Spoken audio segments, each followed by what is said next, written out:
नमस्ते बच्चों, कैसे हैं आप सब लोग? सब ठीक? बच्चों आज हम स्टार्ट कर रहे हैं चैप्टर 4 पार्ट 3 हम कर रहे हैं। पार्ट 2 पार्ट 1 अपन ने कंप्लीट कर लिया। ओके, पार्ट 1 में मैंने आपको बताया था कि कैसे क्वाड्रेटिक बताना है एंड फैक्टराइजेशन मेथड सिखाया था। पार्ट 2 के अंदर मैंने कवर किया था जनरल फॉर्मूला कैसे लगानी है एंड उसके बेसिस पे के का unknown value plus the nature of the discriminant मैंने बताया था। ठीक है, तो आज हम करने वाले हैं वर्ड प्रॉब्लम्स। अब बेसिकली मैं उम्मीद करती हूँ कि आपने दोनों पार्ट्स देख लिए होंगे, क्योंकि दोनों पार्ट देखोगे तो आपको मेथड पता चलेगा सॉल्व कैसे करना है। तो अब जिन बच्चों ने देखा है उनसे ये चीज़ मुझे क्लियर है कि उनको आइडिया तो है कि अगर आपको एक इक्वेशन दी जाती है तो उसको सॉल्व कैसे करना है बाय द फैक्टराइजेशन मेथड और जनरल फॉर्मूला। ठीक है, अब अपन को सीखना है वर्ड प्रॉब्लम्स, जहाँ पे आपको स्टेटमेंट दिया होगा। स्टेटमेंट्स में से पहले आपको इक्वेशन फ्रेम करनी है और फिर आपको सॉल्व करना है। तो इसमें आपका जो इंपॉर्टेंट पार्ट है वो ये पार्ट है कि इक्वेशन कैसे फ्रेम करनी है वो सीखना है, और सॉल्यूशन आपको आता ही, क्योंकि आपने पार्ट 1 और पार्ट 2 देख लिया है तो आपको सॉल्यूशन करने आता है। तो मेन आपका एम्फेसिस जो रहेगा वो ऐसा रहेगा कि कैसे हमें वर्ड प्रॉब्लम में से मैथमेटिकल फॉर्मूला में या मैथमेटिकल मॉडल में उसको अपन को कन्वर्ट करना है। ठीक है, तो चलो फटाफट से क्वेश्चन लिख देती हूँ मैं, शुरू करते हैं हम लोग, देखते क्या क्या दिया हुआ है। देखो बेटा, फर्स्ट क्वेश्चन क्या कह रहा है? The product of to consecutive even natural numbers is 2 to 4, find the numbers. ठीक है, तो अब आपको कैसे क्या क्या बोल रहा है? प्रोडक्ट मतलब मल्टीप्लाई करना है। अच्छा, किसका मल्टीप्लाई करना है? कह रहा है कि two consecutive even numbers, natural मतलब ठीक है नेचुरल नंबर्स की बात कर रहा है। कंजिक्यूटिव मतलब कि बगल बगल में। ठीक है, जैसे 1 के बाद 2 आता है, 3 के बाद 4 आता है, तो वो तो समझ में आ गया कि दो कंजिक्यूटिव नंबर्स हैं, बट कैसे नंबर्स हैं? इवन नंबर्स हैं। मतलब अगर 2 लिया है तो दूसरा क्या होना चाहिए? 4। अगर 8 लोगे तो दूसरा क्या होना चाहिए? 10, क्योंकि 9 तो जैसे 8 9 10, तो 9 तो लाइक ऑड नंबर हो गया ना, हमें तो इवन बोला है इन लोगों ने। तो 8 लिया तो 10, आई बात समझ में? ठीक है, 12 लिया तो 14। ऐसे करके दो नंबर्स आपको चूज करने हैं जिनका मल्टीप्लाई करोगे तो उसका आंसर क्या आएगा? 224। तो वो नंबर्स क्या है? अब देखो, हम सीधी बात, नंबर्स को हम लोग इतने सारे तो कुछ सोच नहीं पाएंगे कौन से दो नंबर्स हैं, तो हम लोग सपोज कर लेंगे एक्स के फॉर्म में। अब देखो बेटा, मैंने आपसे क्या कहा, अगर आप एक नंबर एक्स लाइक एक नंबर आप 10 लेते हो तो दूसरा नंबर क्या मैंने बोला? 2 का टेबल सोचो, 12। ठीक है, तो अगर मैं इसको x ले रही हूँ, समझो इसको मैं x ले रही हूँ, तो दूसरा नंबर मेरा क्या है? 10 में कितने ज़्यादा नंबर है? 2 ज़्यादा है ना। 12 और 10 में कितना गैप है? 2 का। तो इसका मतलब कि दूसरा नंबर जो है वो x+2 हो जाएगा। ये 12 क्या है? ये 12 क्या है? ये 10+2 है ना। 10 को मैंने क्या माना? x माना। तो 12 क्या है? x+2। बात समझ में आई? ठीक है, तो कभी आपको इवन नंबर्स बोले ना तो आप कैसे सपोज करोगे? Let the two consecutive even natural numbers, okay, be x and x+2। एक x ले लिया और एक x+2 ले लिया। क्लियर हुआ? ठीक है, ओके। अब क्या बोल रहा है? The product of the two consecutive even natural numbers is 2 to 4। Product मतलब कि क्या करना है? Multiply. So according to question, x into x+2 is equals to 2 to 4। चलो अब तो आसान है।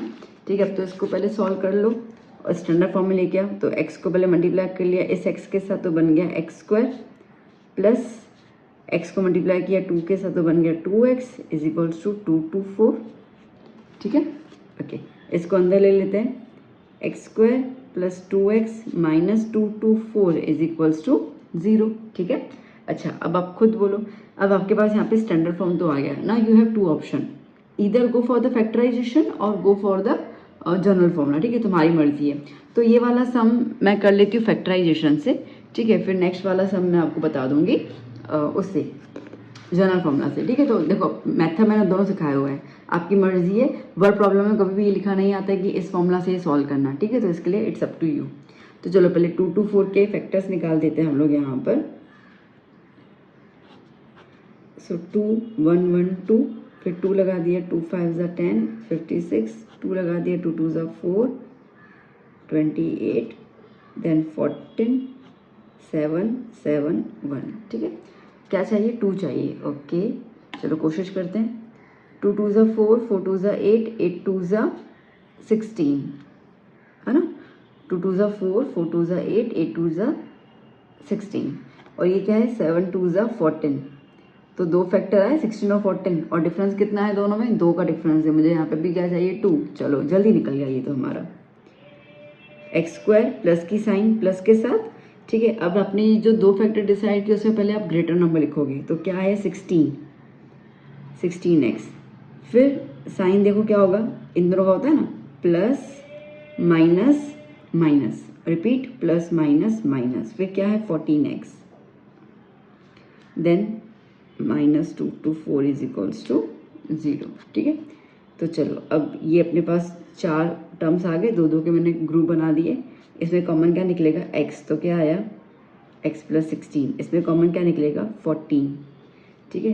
तो x माइनस माइनस प्लस क्या हो जाएगा 16। अच्छा अब आप बोलोगे मैम आपको तो इतना जल्दी याद आ गया कि 14 में से ऐसे कर लो, तो हमको कैसे याद आएगा।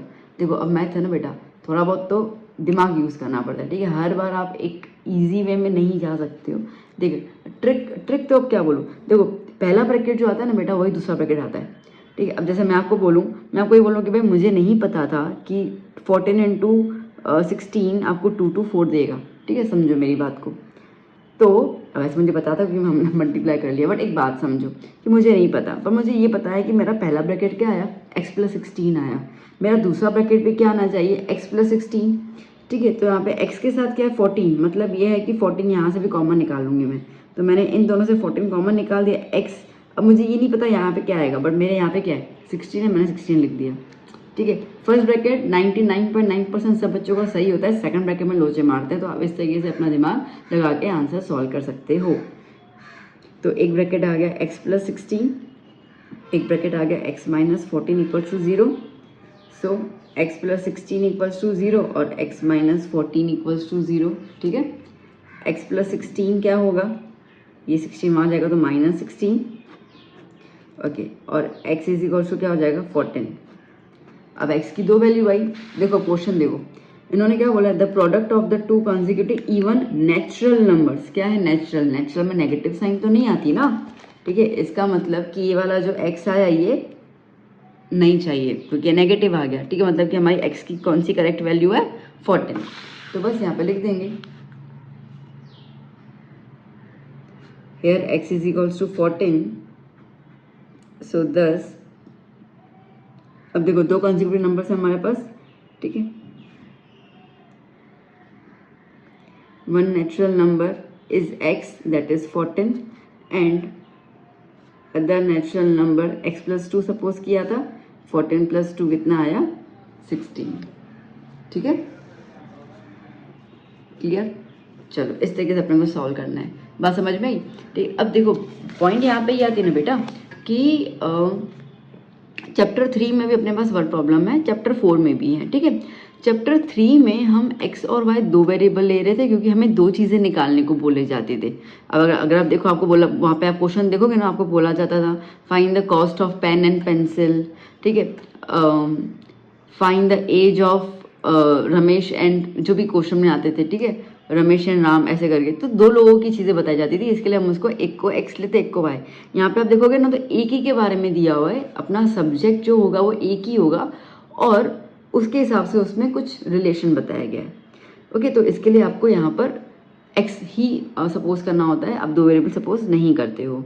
चलो एक और क्वेश्चन देखते हैं, प्रैक्टिस करते जाओगे होता जाएगा, टेंशन मत लो। देखो बेटा क्वेश्चन नंबर 2 अभी तो बहुत आसान है, ठीक है। क्या लिखा हुआ है, the sides of a right angle triangle are x, x + 3 and x + 6, ठीक है। अब 3 साइड्स होते हैं, तीनों की मेजरमेंट देखा जो दिया हुआ है, एक x दिया हुआ है, एक x + 3 दिया हुआ है और एक x + 6 दिया हुआ है। x कह रहा है कि पॉजिटिव इंटीजर है, ठीक है। Find the perimeter of the triangle. अब पेरीमीटर मतलब क्या होता है, तीनों साइड्स का प्लस, तो पहले हमें इन तीनों साइड्स की वैल्यूज निकाल देनी है, ठीक है। तो चलो अब यहाँ पे इन्होंने ये कहा कि साइड्स इतनी दी हुई है, देखो अभी ये है बेटा राइट एंगल ट्रायंगल, ठीक है। अब आपको तीन साइड्स दी है, x + 3 और x + 6। हमें ये पता है कि 90 डिग्री रहता है और उसके अपोजिट वाला साइड जो होता है दैट इज हाइपोटेन्यूस, ठीक है। इसकी साइड हमेशा लंबी होती है, it is the longest side, इतना क्लियर है। अच्छा अब आप खुद सोचो कि इन सब में सबसे बड़ा कौन होगा, x प्लस 6। अगर आप x को 1 मानते हो तो चलो ये 1 हो गया, ये 1 प्लस 3 4 हो गया, ये 1 प्लस 6 7 हो गया। अगर आप x को 3 मानते हो तो 3 प्लस 3 6 हो गया, 3 प्लस 6 9 हो गया, है ना। तो इसका मतलब कि ये है कि x की जो भी वैल्यू रखोगे तो प्लस इसका नंबर ज़्यादा है तो ये ग्रेटर वैल्यू देगा। ग्रेटर मतलब कि ये हो गया हाइपोटेन्यूस। तो हम लोग x प्लस 6 लगा देंगे हाइपोटेन्यूस पे, बाकी तो 2 आप कहीं पे भी लगा दो, ठीक है। ये हो गया आपका एल्टीट्यूड और ये हो गया आपका बेस, ठीक है। अच्छा, hypotenuse sorry right angle triangle है, पाइथागोरस थ्योरम लगेगा, ठीक है। तो क्या लिखेंगे हम लोग, according to the Pythagoras theorem hypotenuse square is equals to altitude square plus base square, ठीक है। हाइपोटेन्यूस क्या है, x plus 6 whole square, altitude x square, base क्या है x प्लस 3 होल स्क्वायर, ठीक है इतना, ओके। अब देखो, अब यहाँ पर आप देखो तो एक x है एक 6 है, तो इसका मतलब कि यहाँ पर मैं a plus b whole square वाला फॉर्मूला लगा दूँ ना, ठीक है। मैंने आपको स्टार्टिंग वाले फर्स्ट वीडियो में सारे फॉर्मूलाज बताए थे। तो ये क्या हो गया, a plus b whole square, ठीक है। तो a plus b whole square का क्या होता है, a plus b whole square is a square plus 2ab plus b square. तो a की जगह मैं x को रख दूँ, एक्स स्क्वायर प्लस 2a की जगह x, b की जगह 6 plus b square that is 6 square, x square का एक्स स्क्वायर, a यहाँ पर x प्लस 3 तो यहाँ पर भी क्या हो जाएगा a plus b whole square वाला फॉर्मूला, ठीक है। a स्क्वायर प्लस 2a की जगह x, b की जगह 3 प्लस b की जगह 3 स्क्वायर, ठीक है। चलो, एक्स स्क्वायर 2 इंटू 6 12x, 6 का square 36, x square plus X square 2 3 6x plus 9, ठीक है। देखो ये एक्स स्क्वायर एक तो कट गया एक्स स्क्वायर, ठीक है। और ये सारे टर्म्स को मैं यहाँ पे शिफ्ट कर लेती हूँ, ठीक है। तो क्या हो जाएगा, 0, यहाँ पे 0 आ गया, एक टर्म्स को वहाँ शिफ्ट कर रही हूँ मैं। X square plus 6x plus 9, ये पहले मैंने एज इट इज लिख दिया। अब ये 12 वहाँ पे जाएगा तो प्लस का हो जाएगा माइनस, ये 36 वहाँ चला जाएगा तो प्लस का हो जाएगा माइनस, ठीक है। अब यही वाला थोड़ा सा अरेंज करके पीछे की तरफ लिख देती हूँ। चलो पहले यहाँ पे लिख देती हूँ, x square 6x minus 12x कितना होगा बेटा, माइनस 6x, 9 माइनस 36 कितना हो जाएगा, माइनस 27, है ना, हाँ माइनस 27, ये 0 यहाँ पे आ गया, ओके। इसको पीछे लिख दूँ अब मैं, तो आगे इसको सॉल्व करें, x square minus 6x minus 27,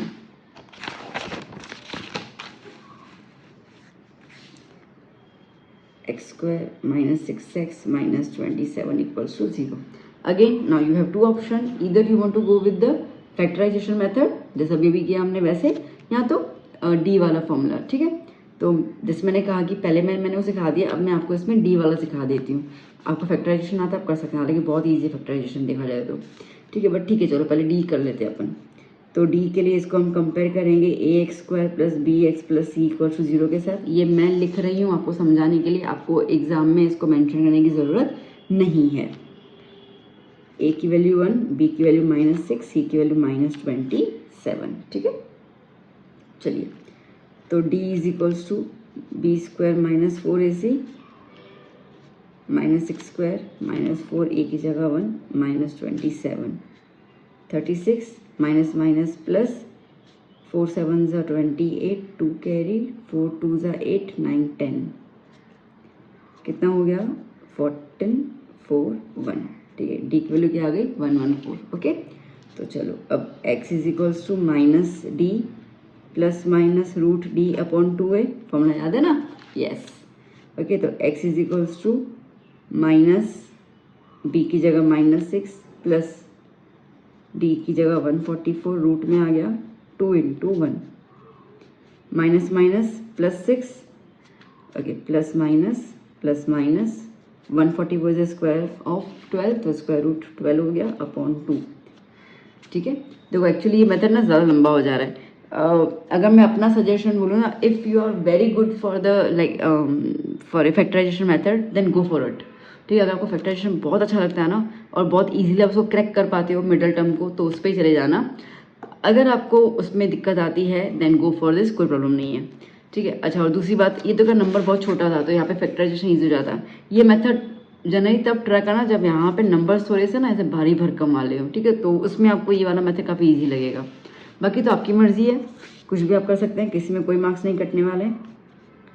तो x इज इक्वल टू 6, एक बार प्लस 12 लिख दिया upon 2, and x is equal to 6, एक बार दूसरी बार माइनस 12 लिख दिया अपॉन 2। ठीक है, तो x is equals to 18 upon 2, तो x इज इक्वल्स टू क्या हो गया भैया 9, और ये x is equals to minus 6 upon 2, तो x is equals to minus 3। अब आपको पता है, ठीक है, इन्होंने क्वेश्चन में साफ साफ दिया हुआ है। क्वेश्चन देखें, देखो इन्होंने क्लियरली बोला x being a positive integer. x कैसा है, पॉजिटिव इंटीजर। इसका मतलब कि x के लिए नेगेटिव तो आ ही नहीं सकती है। ठीक है, तो उस हिसाब से अगर मैं देखूं तो ये वैल्यू तो नॉट पॉसिबल। ओके, तो x की वैल्यू क्या कंसिडर करें अपन 9। तो चलो here x is equals to 9, so therefore sides of triangles are, एक तो x था, एक x प्लस 3 था और एक x प्लस 6 था। ठीक है, तो x का तो आपको मिल गया 9, x प्लस 3 मतलब कि 9 प्लस 3 कितना हो गया 12, दूसरा आया x प्लस 6, 9 प्लस 6 कितना हो गया 15। ओके, अब कहा है कि इनका पेरीमीटर निकालो। ठीक है, निकाल देते।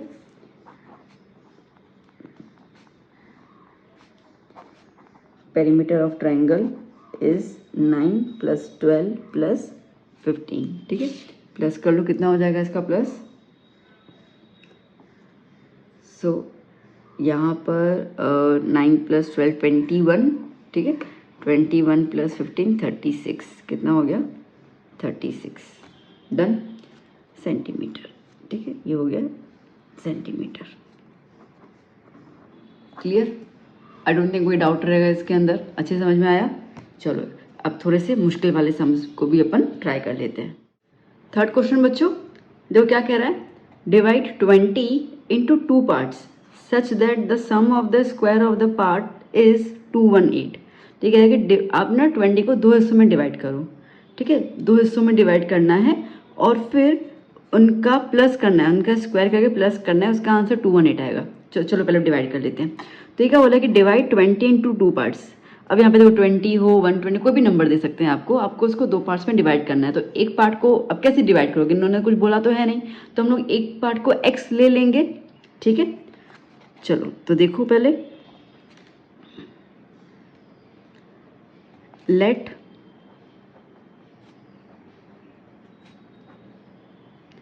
The 2 parts of 20 be x। एक तो x हो गया, दूसरा क्या हो गया, अभी आप समझो। ठीक है, आप समझो कि 20 है। ठीक है, 20 में से मैंने एक पार्ट में 5 ले लिया, तो दूसरा पार्ट कितना हो जाएगा, मतलब 20 में से 5 चला गया, कितना बच गया 15, है ना। मतलब क्या हुआ कि आपने 20 में से 5 को माइनस किया, है ना। बात समझ में आई? ओके, तो सिमिलरली अगर हम 20 के एक पार्ट को x लेते हैं तो दूसरा पार्ट क्या हो जाएगा, 20 में से x माइनस कर देंगे हम लोग, तो क्या हो गया 20 माइनस x। बात समझ में आई बेटा? ठीक है, देखो अगर हम लोग 20 में से एक पार्ट में 12 निकाल देते हैं, ठीक है, तो दूसरा पार्ट क्या हो जाएगा, अब बोलोगे, अब देखो 20 में 12 निकल गया तो क्या करोगे, 20 माइनस 12 कर लोगे ना। ठीक है, तो क्या मिलेगा 8, मतलब दूसरा पार्ट कितना हो गया 8, तो आपने माइनस किया ना, तो एक पार्ट को अपन ने x ले लिया, दूसरा पार्ट क्या हो जाएगा 20 minus x। Am I clear? Done, okay. अब क्या कह रहा है, डिवाइड 20 इंटू 2 पार्ट्स कर लिया, such that sum of the square of the parts is 218। Okay, sum of the square of parts, तो अकॉर्डिंग टू द क्वेश्चन वो हमें कह रहा है कि प्लस करना है, किसको प्लस करना है, square of the parts, parts के स्क्वायरिंग करके उसको हमें प्लस करना है, और उसका आंसर क्या आएगा 218। क्लियर? समझ आ रहा है कैसे आपको क्वेश्चन फ्रेम करना है? ठीक है, तो चलो अब x का स्क्वायर क्या हो गया, x स्क्वायर प्लस, अच्छा अब यहाँ पे ध्यान दो, तो देखो ये एक अननोन नंबर आ गया, एक नॉर्मल नंबर है, तो ये हो जाएगा a minus B whole square, ठीक है। और a minus B whole square का फॉर्मूला क्या रहता है, a square minus 2ab plus b square. a square that is 20 square minus 2, a मतलब 20, b मतलब x प्लस बी स्क्वायर मतलब कि x square is equals to 218। Okay, so therefore x square plus 20 का square क्या हो गया 400 minus 2 into 20 कितना हो गया 40x plus x square is equals to 218, ठीक है। तो x square plus x square कितना हो गया बेटा 2x स्क्वायर, x वाला टर्म एक ही है तो middle term minus 40x plus 400 और इसको मैं अंदर ले लूँ तो माइनस 218 इज इक्वल्स टू 0, ठीक है। ओके, अब अगर हम इसको माइनस करेंगे तो हमें आ गया 2x square minus 40x plus 218 चला जाएगा तो 182 इज इक्वल्स टू 0, ठीक है। अब मैं इस इक्वेशन को दोबारा पीछे लिख देती हूँ, फिर आगे हम सॉल्व कर लेते हैं। क्या है 2x स्क्वायर माइनस 40x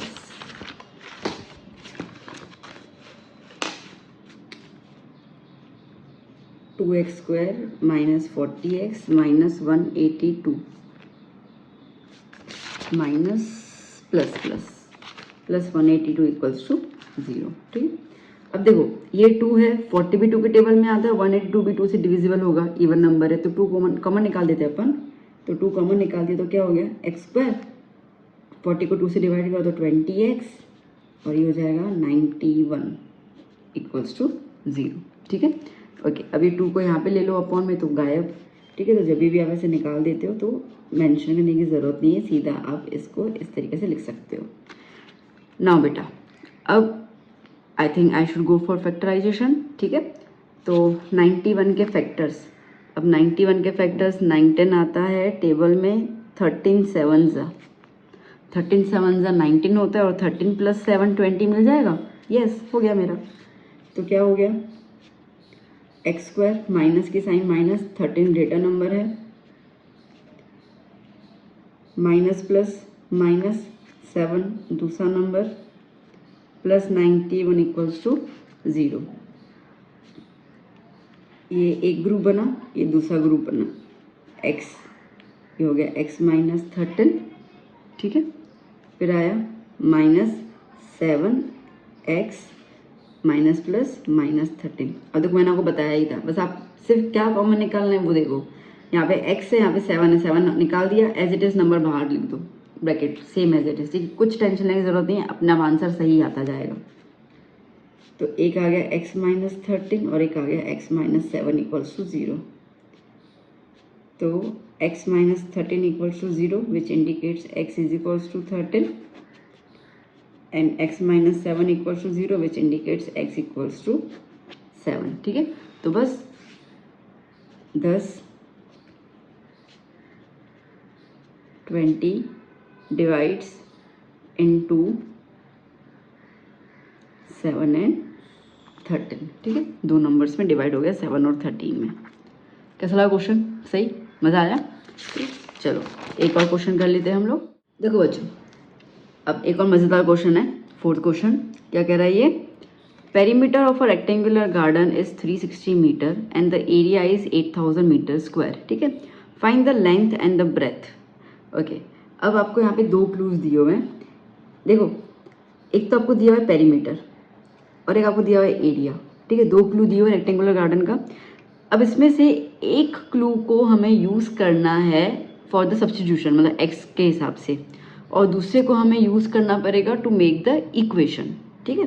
तो चलो पहले लिख देते हैं हम लोग। अब इसमें क्या होता है ना, जब भी आपको रेक्टेंगल आता है या कोई भी ऐसे कोई फिगर आता है, रेक्टेंगल आ गया, स्क्वायर आ गया, ठीक है, उसके अंदर पेरीमीटर को हमेशा आप यूज़ करोगे सपोजिशन के लिए और एरिया को हमेशा यूज़ करोगे इक्वेशन फ्रेम करने के लिए, ठीक है। देखो आपको दिया हुआ है यहाँ पे रेक्टेंगुलर गार्डन, ये सारी मैं टिप्स बताती जा रही हूँ, नोट डाउन करते जाना, ठीक है। तो आपको क्या दिया हुआ है, पेरीमीटर कितना दिया हुआ है 360 मीटर। मैं अभी लेंथ को x सपोज कर लेती हूँ, ठीक है। Let length be x meter, ठीक है। अब पेरीमीटर का फॉर्मूला क्या होता है बेटा? पेरीमीटर का फॉर्मूला क्या होता है? 2 इंटू एल प्लस बी, ठीक है। पेरीमीटर की वैल्यू कितनी दी हुई है? 360। 2l को अपन ने क्या बोला? x बोल दिया, और b हमें नहीं पता तो b को अपन अभी b लिख देते हैं, ठीक है। अच्छा, ये 2 को नीचे ले लूँ मैं, तो 360 divide by 2 is equals to x plus b, ठीक है। तो क्या हो जाएगा यहाँ पे 180, तो 180 is equals to x plus b, b को यहीं रहने दो, एक्स को यहाँ पे लेके आ जाओ, तो 180 minus x is equals to b, तो बी कितना आया? 180 माइनस एक्स, और लेंथ हमने क्या सपोज किया है? एक्स, ठीक है। अब बहुत सारे बच्चे ना यहाँ पे वो मिस्टेक करके आएंगे, क्या मिस्टेक करके आएंगे कि एक्स और वाई ले लेंगे, ठीक है। अब ये सेम क्वेश्चन आपको चैप्टर 3 में भी नजर आएगा, जहाँ पे आपको आप लेंथ को एक्स ले लोगे, ब्रेथ को वाई ले लोगे, बट उसके अंदर ना बेटा ऐसा एरिया नहीं दिया होगा, याद करना, ये एरिया नहीं दिया होगा। तो कभी भी आपको रेक्टेंगल में एरिया दिया जाए ना, समझ लेना कि आपको चैप्टर 4 दिया हुआ है। ट्रिक याद कर लो, कंफ्यूज हो जाओगे वरना।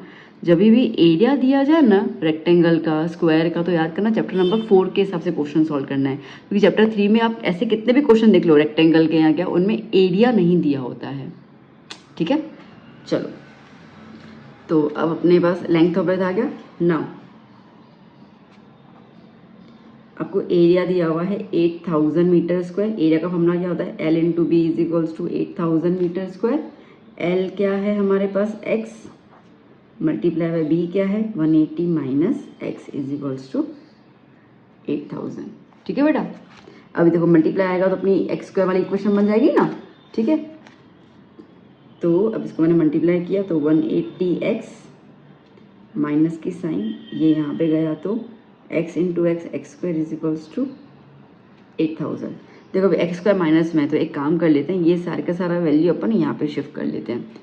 तो ये minus x square equal to के वहाँ पे गया तो क्या हो जाएगा? एक्स स्क्वायर 180 माइनस में चला गया, और ये तो प्लस में ही है, तो प्लस 8000 होल स्क्वायर, ठीक है। अब देखो ये वाले नंबर्स ना लंबे वाले 8000 180, ठीक है। तो इसमें आप करना चाहो तो डी वाला मेथड कर सकते हो, मैं इसमें फैक्टराइजेशन कर लूँगी, वो इजी है, फटाफट हो जा रहा है। तो let's write the equation once again, x square minus 180x plus 8000 equals to 0, ठीक है।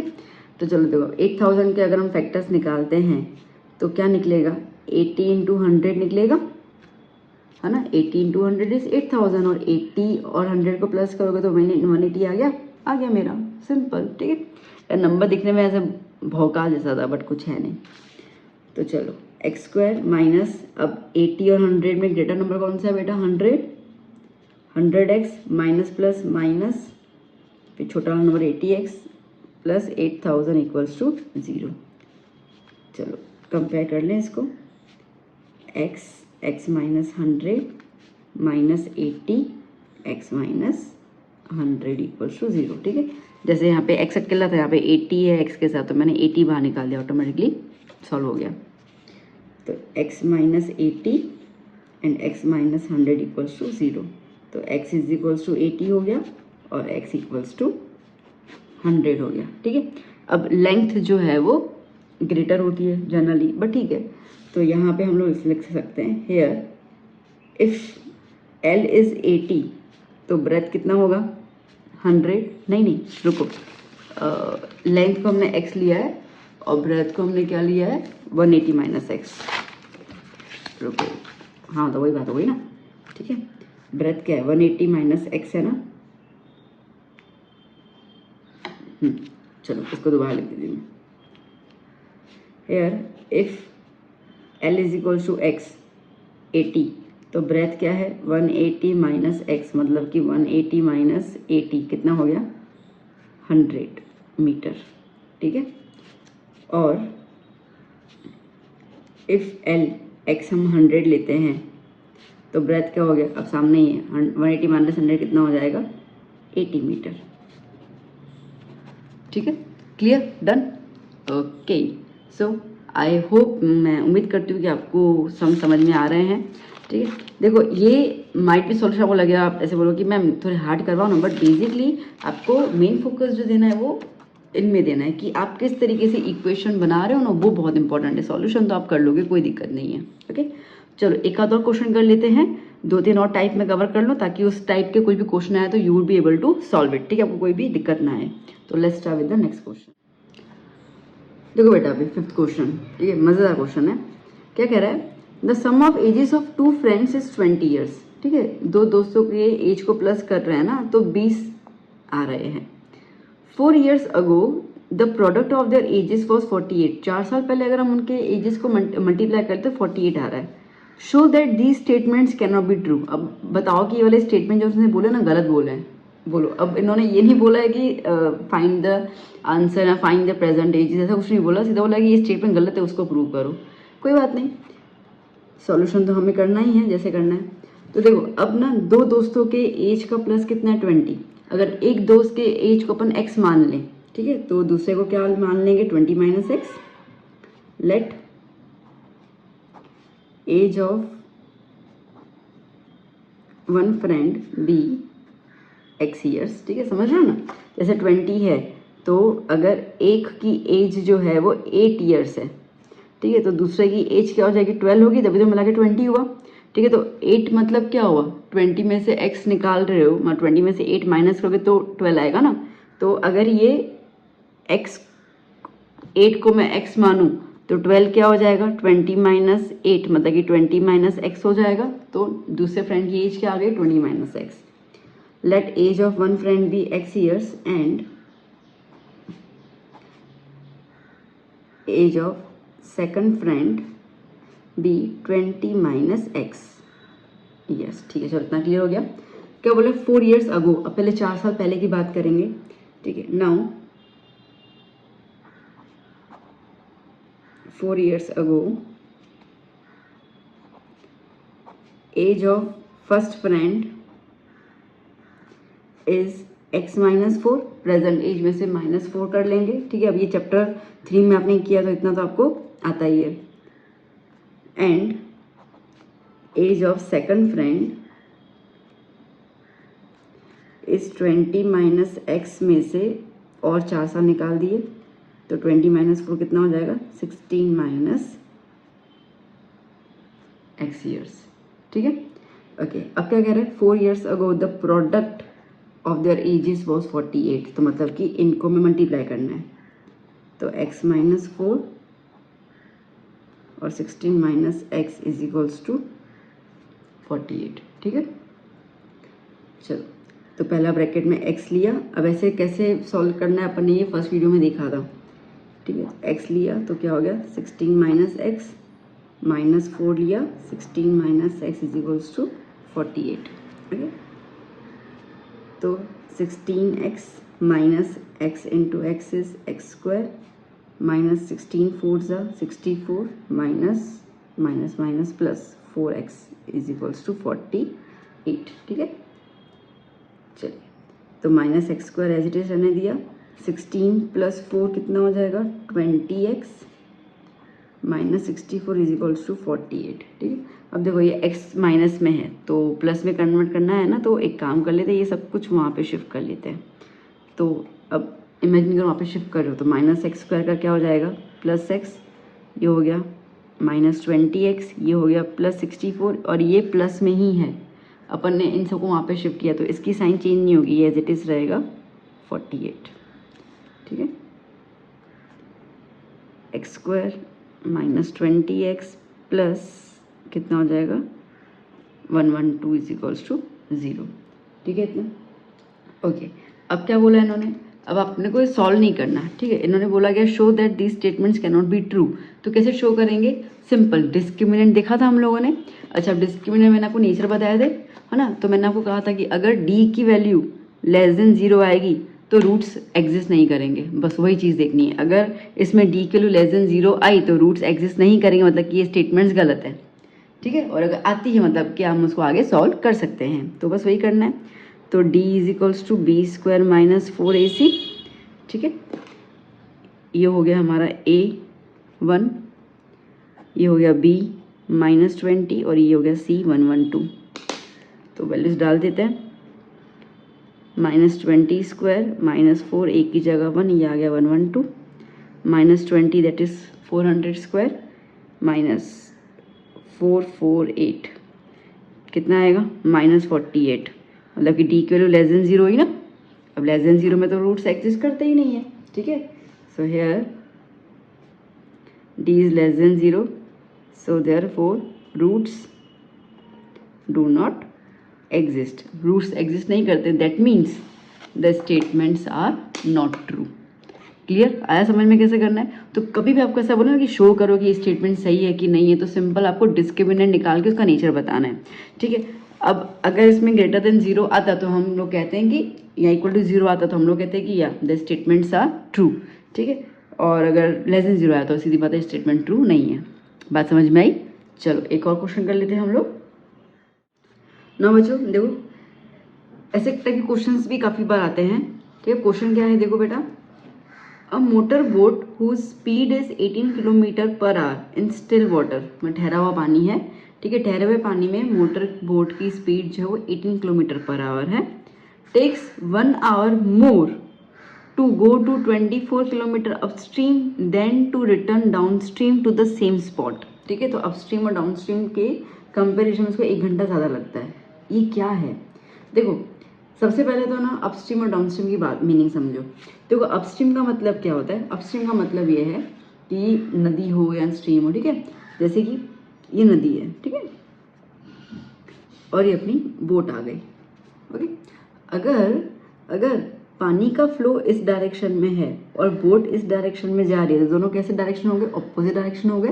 तो जब ऑपोजिट डायरेक्शन होते हैं ना तो इसको हम कहते हैं अपस्ट्रीम, ओके। जैसे आप लोग देखो गाड़ी चलाते होंगे, साइकिल चलाते होंगे, तो कई बार ऐसा होता है हम जब साइकिल पेडलिंग करते हैं और हवा जब सामने की तरफ से आती है ना, तो हम लोगों को बहुत दिक्कत हो जाती है साइकिल को पेडलिंग करने में, ठीक है। या तो फिर गाड़ी चलाने में पूरी हवा आंखों में जाती है। तो इसका मतलब कि हमारी गाड़ी की डायरेक्शन के या हमारी बोट की डायरेक्शन के अपोजिट डायरेक्शन में, जो वैसे अपन हवा बात करें, यहाँ पे पानी की बात करेंगे, तो पानी आता है उसको अपस्ट्रीम कहेंगे। और जब सेम डायरेक्शन में है, ठीक है, पानी इस डायरेक्शन में जा रहा है और बोट भी इस डायरेक्शन में जा रही है, तो इसको हम कहेंगे डाउन स्ट्रीम। इतना क्लियर हो गया। अच्छा, अब डाउन स्ट्रीम में इन दोनों की स्पीड क्या हो जाती है, प्लस हो जाती है। क्यों? क्योंकि पानी बोट की ही डायरेक्शन में जब जा रहा है तो बोट को लेता हुआ जाएगा, तो बोट की स्पीड में इंक्रीमेंट हो जाएगा, ठीक है, मतलब जल्दी से वो ट्रैवल करेगी। और जबकि सामने की तरफ आएगा तो देखा जाए बोट की स्पीड को वो क्या करेगा, रोकेगा, रेजिस्ट करेगा। तो यहाँ पे स्पीड क्या हो जाएगी, माइनस हो जाएगी, ठीक है। तो आपको यही चीज़ इस पर ध्यान देनी होती है। अब देखो मेन पॉइंट्स बता रही हूँ, जब ऐसे कोई क्वेश्चन आते हैं तो क्वेश्चन समझने की कोई ज़रूरत नहीं है आप लोगों को, बस क्वेश्चन में जो पॉइंट्स उस पर ध्यान दो। सबसे पहले अपन निकालना क्या है, स्पीड ऑफ स्ट्रीम। तो चलो पहले इसको सपोज कर लेते हैं, let speed of stream be x kilometer per hour. इतना क्लियर हो गया। अच्छा, स्पीड ऑफ बोट आपको दिया हुआ है 18 kilometer per hour and speed of motor boat be 18 kilometer per hour, ठीक है। इतना क्लियर हो गया। ओके, अब हम बात कर रहे हैं अपस्ट्रीम और डाउनस्ट्रीम की। Now speed of boat in upstream. Upstream में मैंने क्या कहा था, दोनों अपोजिट डायरेक्शन में होते हैं, ठीक है, दोनों अपोजिट डायरेक्शन में होते हैं, तो इसके लिए इनकी स्पीड माइनस हो जाएगी। अच्छा देखो, स्ट्रीम की स्पीड जो भी हो, बोट उससे ज़्यादा ही होगी। हम तूफान की बात नहीं कर रहे, ठीक है, तूफान की बात नहीं है, सुनामी की बात है, नॉर्मल, ठीक है। तो अगर स्पीड ज़्यादा भी होगी इसकी, फिर भी बोट तो ट्रैवल कर ही रही है, मतलब कि बोट की स्पीड तो उससे ज़्यादा ही होने वाली है। तो हमेशा क्या करना, बोट की स्पीड पहले लिखना। तो speed of boat in upstream is 18 minus x. ये 18 स्पीड की बोट है, एक्स स्ट्रीम की बोट है, तो दोनों का क्या हो गया, एक्स स्ट्रीम की स्पीड है, ठीक है, दोनों का क्या हो गया, माइनस हो गया। And speed of boat in down stream में प्लस हो जाता है, तो 18 plus x kilometre per hour, ठीक है। ओके, अच्छा अब डिस्टेंस टोटल कितना कवर कर रहा है, to go to 24 kilometer, okay, क्योंकि सेम स्पॉट है तो आना और जाना उसका सेम रहता है। तो डिस्टेंस कितना दिया हुआ है आपको, 24 किलोमीटर। अच्छा, अब टाइम की बात करते हैं हम लोग। तो देखो टाइम क्या बोला गया क्वेश्चन अभी देखना। A motor boat whose speed is 18 kilometer per hour in still water takes 1 hour more to go to 24 kilometer upstream then to return. ठीक है, तो अपस्ट्रीम में उसको 1 घंटा ज़्यादा लग रहा है पहुंचने में comparison to the down stream, मतलब कि अपस्ट्रीम में थोड़ा टाइम ज़्यादा लग रहा है। ठीक है, तो आपको यहाँ पे दोनों के टाइम का डिफरेंस दिया है। एग्जैक्टली आपको ये नहीं बोला गया कि वो कितने घंटे पहुंच रहा है, वो कितने घंटे पहुंच रहा है, आपको डिफरेंस बोला गया है। तो आप क्या लिखोगे, difference in time is 1 hour, 1 घंटे का डिफरेंस बोला गया है। ठीक है, तो चलो अब आपके पास टाइम है, डिस्टेंस है, स्पीड है। अब एक कॉलम बना देना, एक जगह पे लिख देना अपस्ट्रीम, एक जगह पे लिख देना डाउनस्ट्रीम। ठीक है, अपस्ट्रीम में time is equals to distance upon speed. Time इसको t1 मान लेते हैं हम लोग। ठीक है, डिस्टेंस कितना है 24 और अपस्ट्रीम की स्पीड क्या है 18 माइनस एक्स। डाउनस्ट्रीम में t2 is equals to distance तो वही कवर करें, वही सेम स्पॉट बोला गया, ये हो जाएगा 18 प्लस एक्स। ठीक है, अब आप मेरे को बताओ यहाँ पर इन्होंने क्या बोला, इन्होंने ये बोला है कि टाइम किस पे ज़्यादा लग रहा है, अपस्ट्रीम में ज़्यादा लग रहा है ना। देखो 1 hour more to go to upstream then to the return to down stream. ठीक है, तो 1 घंटा अपस्ट्रीम में ज़्यादा लग रहा है, मतलब कि t1 में टाइम ज़्यादा लग रहा है। ठीक है, तो जिसमें टाइम ज़्यादा लगता है उसको माइनस पहले लिखते हैं। तो नाउ यहाँ पे देखो, नाउ डिफरेंस इन टाइम क्या हो जाएगा t1 माइनस t2। ठीक है, तो जिस पर टाइम ज़्यादा लग रहा है पहले वो लिखेंगे, कम टाइम वाला वहाँ पे लिखेंगे। डिफरेंस कितना है 1 घंटे का है। t1 का फॉर्मूला क्या था, देखो यहाँ पर t1 का फॉर्मूला क्या है 24/18 minus x, 24/18 minus x minus 24/18 plus x. ठीक है, चलो अब इसको सॉल्व कर लेते हैं पहले हम लोग।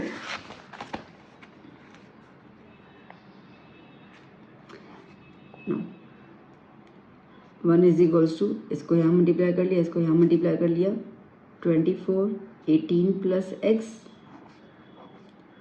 Minus 24/18 minus x upon 18 minus x 18 plus x. ठीक है, चलिए so therefore 1 is equals to, multiply कर लेते हैं 24 इंटू 18, मल्टीप्लाई करना पड़ेगा 1 सेकंड। सो 24 को 18 से मल्टीप्लाई कर लेते हैं हम लोग, 32, 3 कैरी 16, 19, ये हो गया 4 2।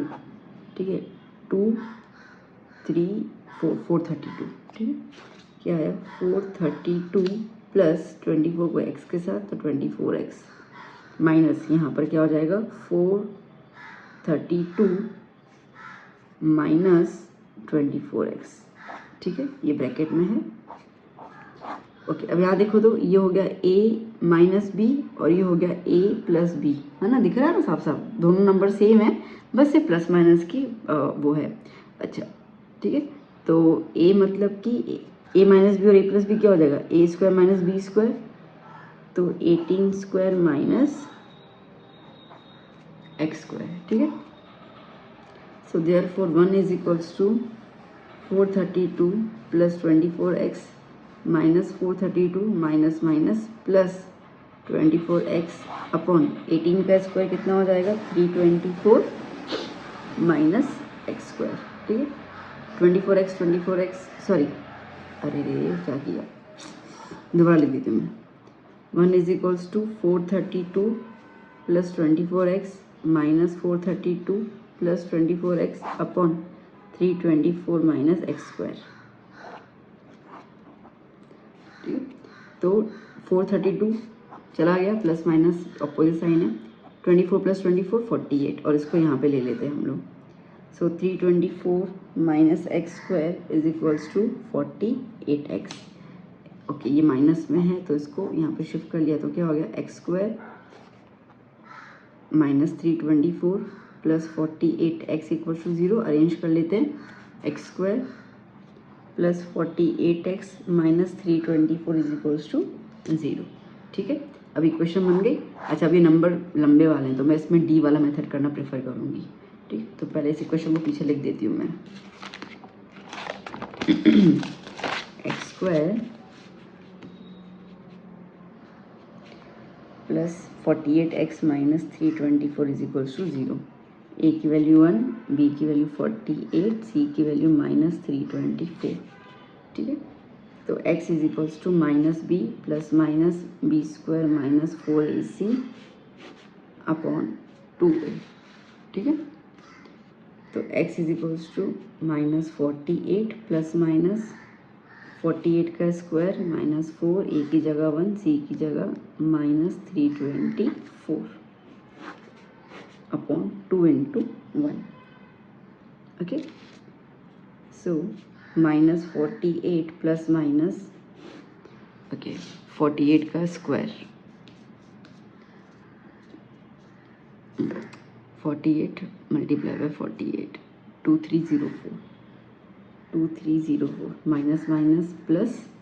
ठीक है, 324 को मल्टीप्लाई करना है अपने को 4 के साथ 1296। ठीक है, ओके डन। सो अपॉन में 2 x is equals to minus 48 plus minus, इसको प्लस करेंगे तो हमें मिलेगा 3600 अपॉन 2। ठीक है, तो x is equals to minus 48 plus minus 3600 is a perfect square of 60 upon 2। ठीक है, तो चलो अपने पास 2 आ गए। x is equals to minus 48 plus 60 upon 2, x is equals to minus 48 minus 60 upon 2, minus 60 upon 2। ठीक है, तो कितना बचेगा 12, तो 12 अपॉन 2, तो x की वैल्यू क्या आ गई बेटा 6, है ना। और ये क्या हो जाएगा x is equals to minus 102 upon 2, तो ये होगा माइनस 54। अच्छा, अब कभी भी स्पीड नेगेटिव में होती है क्या? नहीं होती ना, फिजिक्स का बेसिक रूल है। ठीक है, स्पीड कभी नेगेटिव नहीं होती, मतलब कि ये वाली वैल्यू पॉसिबल नहीं है। ठीक है, तो x की वैल्यू क्या आ गई 6, तो क्या लिखेंगे हम लोग 10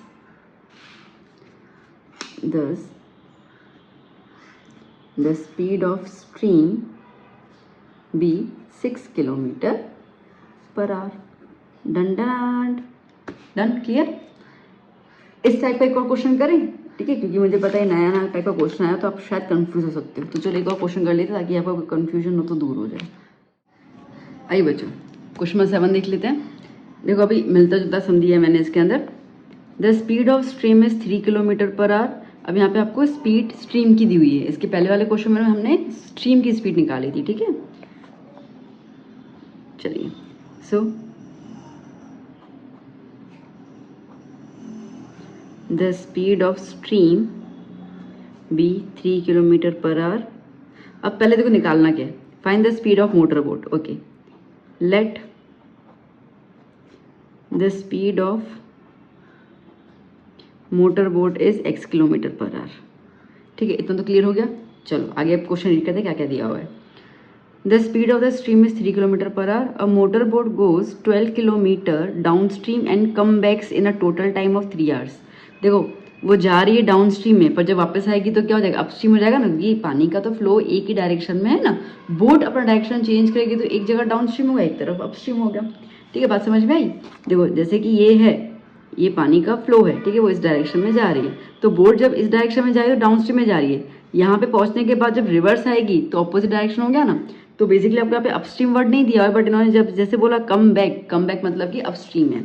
ठीक है, तो सीधा आप लिख दो, ज़्यादा कुछ सोचने की जरूरत नहीं है। स्पीड इन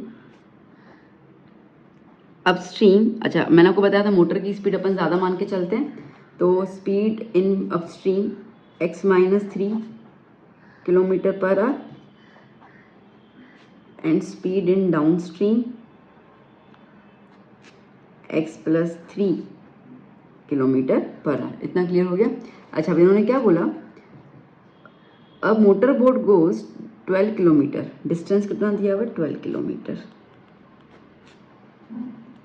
अब motor boat goes 12 kilometer down stream and come backs in a total time of 3 hours. आने और जाने का पूरा मिला के कितना है 3 आवर्स लग रहा है। ठीक है ना, तो बेसिकली टोटल, अब हमें डिफरेंस नहीं है, टोटल टाइम है।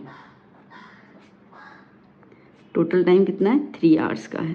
ठीक है, तो चलो एक कॉलम बना दिया अपन ने अपस्ट्रीम का,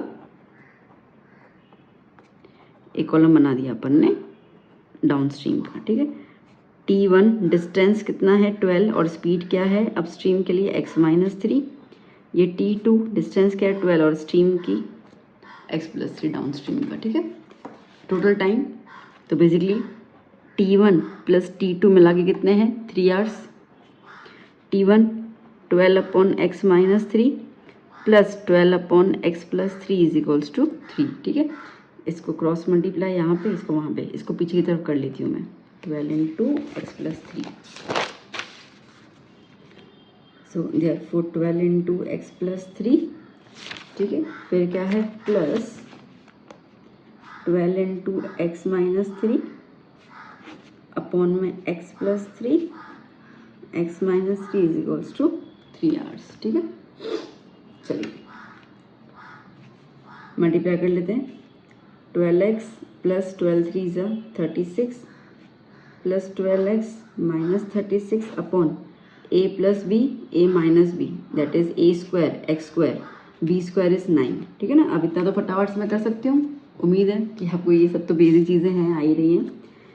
okay, 36 cancel out, 12 plus 12 24x upon x² minus 9 is equals to 3। चलो इसको यहाँ पे ले लो। So 24x is equals to 3x² minus 9। So 24x is equals to 3x² minus 27। ठीक है, तो चलो इसको यहाँ पे ले लेते हैं अपन। 3x² minus 24x minus 27 equals to 0। देखो 3 के टेबल में 24 भी आता है 27 भी आता है, मैं 3 को कॉमन निकाल देती हूँ। तो क्या हो जाएगा x² minus 8x minus 9 is equals to 0, गायब हो गया। तो x² minus 8x minus 3 equals 0, कौन गायब हो गया, ये 3 कॉमन निकाल लगा है। अब ठीक है ना, कॉमन निकाल के बस फिर उसको लिखने की ज़रूरत नहीं होती है। चलो अब 9 का फैक्टर क्या होगा, 9 1 ज़ा 9 और 9 में से 1 गया तो 8 मिलेगा, हो गया सिंपल फैक्टराइजेशन। तो x² minus 9x plus x minus 9 equals to 0। ठीक है, x कॉमन निकाल दिया, x माइनस 9, यहाँ पे कुछ भी कॉमन नहीं है तो 1 आएगा, x माइनस 9 इक्वल्स टू 0। तो x minus 9 x plus 1 equals to 0। तो x माइनस 9 का क्या हो जाएगा, x equals to 9, x plus 1 का क्या हो जाएगा, x माइनस 1। अब we know minus not possible. ठीक है, तो स्पीड ऑफ द बोट, ठीक है ना, so speed of boat is equals to 9 kilometre per hour. Answer done, clear हुआ। ठीक है, तो बस कॉन्सेप्ट समझ लो, क्वेश्चन में आगे पीछे थोड़ा बहुत जो भी चेंज करना हो वो क्वेश्चन में चेंज कर सकते हैं। देखो यहाँ तो स्पीड जो है वो बोट की देंगे, यहाँ तो स्ट्रीम की देंगे, और तो क्या चेंज करेंगे। टाइम में जैसे यहाँ पे टोटल टाइम दिया था, इसके पहले मैंने डिफरेंस वाला टाइम बताया। ठीक है, तो ऐसे 2-3 चीज़ों को देखो, बोर्ड वाले हैं, बोर्ड का इतना हक बनता है क्वेश्चन को चेंजेस करने का। ओके, तो आपका कॉन्सेप्ट क्लियर होना चाहिए, कैसे सॉल्व करना है वो पता होना चाहिए। ओके, अब मैं देखती हूँ एक और कुछ क्वेश्चन मुझे इंपॉर्टेंट है तो मैं वो भी आपको सॉल्व करवा देती हूँ। ओके, आइए बच्चों अब देखते हैं हम बहुत मज़ेदार क्वेश्चन। क्या क्वेश्चन कह रहा है बच्चों, देखो, a pole has to be erected at a point on the boundary of a circular park of diameter 13 metre. ठीक है, अब थोड़ा सा अपन को डायग्राम ड्रॉ करना पड़ेगा। क्या बोल रहा है, अ pole has to be erected, एक पोल को हम लोग रख रहे हैं वहाँ पर सीधा ऐसे करके। ठीक है, ऐसे सीधा पोल को हमें रख रहे हैं, कहाँ पे रख रहे हैं, eight a point on the boundary of a circular park. ठीक है, और जो पार्क है उसका डायमीटर कितना दिया हुआ है 13 मीटर। ओके, तो देखो अगर मैं ये हो गया मेरा सर्कुलर पार्क। ठीक है, समझो कि एक पॉइंट है P, यहाँ पे इस तरीके से अपने को पोल जो है वो रखना है। ठीक है, इतना ओके। अब क्या बोल रहा है, ऑफ द डायमीटर 13, ये 13 मीटर का मैंने डायमीटर का बनाया circle, in such a way that the differences of its distance from the two diametrically opposite fixed gates A and B on the boundary is 7 metre. ओहो, देखो दोबारा read करते हैं, क्या बोल रहा है, सुनो शांति से। वो कह रहा है कि एक पोल आपको रखना है, कहाँ पे रखना है, बाउंड्री पे सर्कल की, सच अ वे, इस तरीके से रखना है, that the differences of its distance, pole का जो डिस्टेंस है उसका जो डिफरेंस रहेगा, डिस्टेंस कहाँ पे लेना है, of its distance from two diametrically opposite fix gates. Okay, तो समझो कि ये मेरा डायमीटर है, ठीक है। तो ये गेट ए है और ये गेट बी है। ओके, नाउ ओके,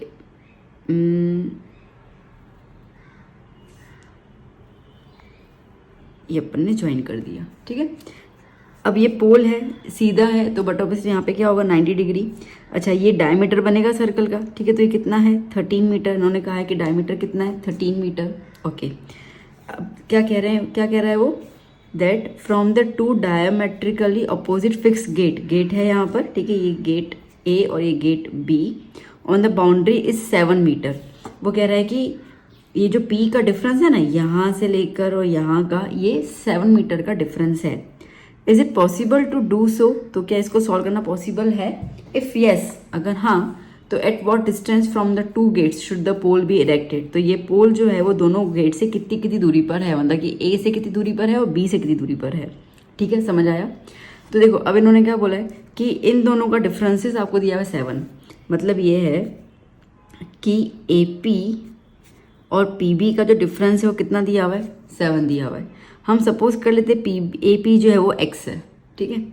तो x minus P B is equals to 7, P B को हाँ ले लूँ तो x minus 7 is equals to क्या हो गया, पी बी, ठीक है।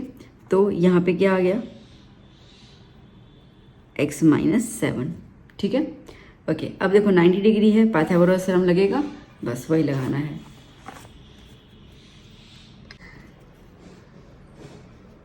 सुनाओ, देखो ये है हाइपोटेनस, ये हो जाएगा बेस, है ना, और ये हो जाएगा एल्टीट्यूड। फॉर्मूला क्या है, फॉर्मूला क्या होता है, now according to Pythagoras theorem, hypo square is equals to altitude square plus base square, ठीक है। हाइपो कितना है 13, एल्टीट्यूड कितना है x और बेस कितना है x माइनस 7, ठीक है। तो चलो ये हो गया 169 एक्स स्क्वायर प्लस, अब यहाँ पे लगेगा a minus B whole square, okay.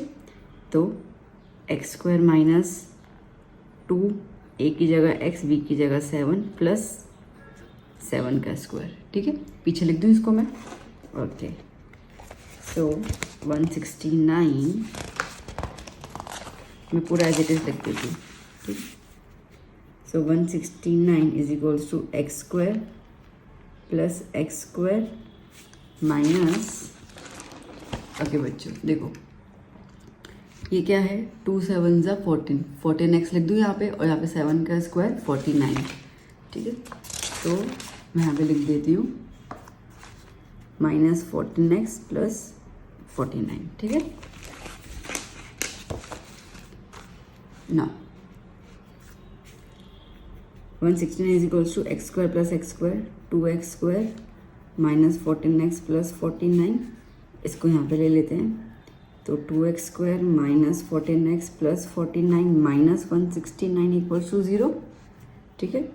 So 2x square minus 14x, 169 में से 49 गया 0, 120 माइनस 120 इक्वल्स टू 0, 2 कॉमन निकाल देती हूँ मैं, X square minus 7x minus 60 equals to 0, so X square minus 7x minus 60 equals to 0। चलो 60 के वो फैक्टर्स ढूंढो, ठीक है, जहाँ पर हम लोगों को 7 मिले। तो बेसिकली अगर हम देखें यहाँ पर 60, 230, 215, 3551, ठीक है, ये फैक्टर्स बनेंगे। 7 चाहिए हम लोगों को। 2 2 ज़ा 4, 4 3 ज़ा 12, और 12 में से 5 जाएंगे 7, आ गया ना, ठीक है। तो क्या हो जाएगा, X square minus 12x plus 5x minus 60 equals to 0, 2 2 के ग्रुप बन गए, x x minus 12 plus 5x minus 12 equals to 0। तो x minus 12 x plus 5 equals to 0। तो x इज इक्वल्स टू 12 और x is equals to minus 5। अच्छा, minus की तो possible है नहीं, ओके, क्योंकि डिस्टेंसेस वगैरह आता है। तो x क्या आया 12। सो दस इन्होंने क्या बोला, इन्होंने ये बोला है कि आपको निकालना है डिस्टेंसेस, मतलब कि हमें AP और PB निकालना है। AP हमने x लिया था तो दैट इज़ 12 सेंटीमीटर, ठीक है। PB हमारा था PB x minus 7, x minus 7, सो 12 माइनस 7 तो कितना हो गया 5 सेंटीमीटर, ठीक है।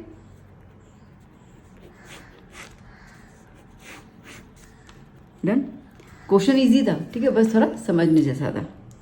सो बच्चों यहाँ पे हम इसको फिनिश करते हैं, ओके। ऑलमोस्ट मैंने सारे क्वेश्चन जो इम्पोर्टेंट है वो मैंने आपको करवा लिए। तो थोड़ी बहुत प्रैक्टिस आप कर लें टेक्स्ट बुक में से, टेक्स्ट बुक आप कर लेते हो, ये कर लेते हो तो मोर देन इनफ है। मैंने सारे क्वेश्चन इसके अंदर कवर अप कर लिए हैं। तो बच्चों अभी आपका चैप्टर 4 जो है वो पूरा कंप्लीट हो गया, ठीक है। तो चैप्टर 1 2 3 हो गया है, 4 हो गया, 5 दे दिया मैंने आपको, ओके, 7 दे दिया है, 14 15 तो चैप्टर मैंने आपको दे दिए। गो ऑन फॉर प्रैक्टिसिंग, अच्छे से प्रैक्टिस करो। आपको और कुछ उसमें हेल्प चाहिए तो ज़रूर मुझे बताइए। अभी हम लोग थोड़ा सा एसएस भी करेंगे, तो मैं नेक्स्ट वीडियो जो है एसएस के इंपॉर्टेंट क्वेश्चंस के डालूंगी, ठीक है, क्योंकि वो भी इंपॉर्टेंट है। और साइंस, क्योंकि काफ़ी टाइम से मैंने साइंस और एसएस तो शुरू नहीं किया मैंने, तो पहले एसएस कर लूँगी, फिर थोड़ा साइंस के भी क्वेश्चन देती जाऊँगी। तो बस आप प्रैक्टिस करते जाइए। 3 अक्टूबर से आपके बच्चा जी एग्ज़ाम है 80 मार्क वाले, ठीक है। तो मैं चाहती हूँ कि जो बच्चे मुझे देख रहे हैं वो अच्छे से अच्छे स्कोर करें और मुझे नंबर बताएं कि मैम हमने इतना स्कोर किया वीडियो देखकर। तो चलो बच्चों, वीडियो कैसा लगा ज़रूर बताइएगा, अपने फ्रेंड्स के साथ ज़रूर वीडियो शेयर कीजिएगा। मिलूंगी मैं नेक्स्ट लेक्चर में। Till then bye bye, take care, keep hard working.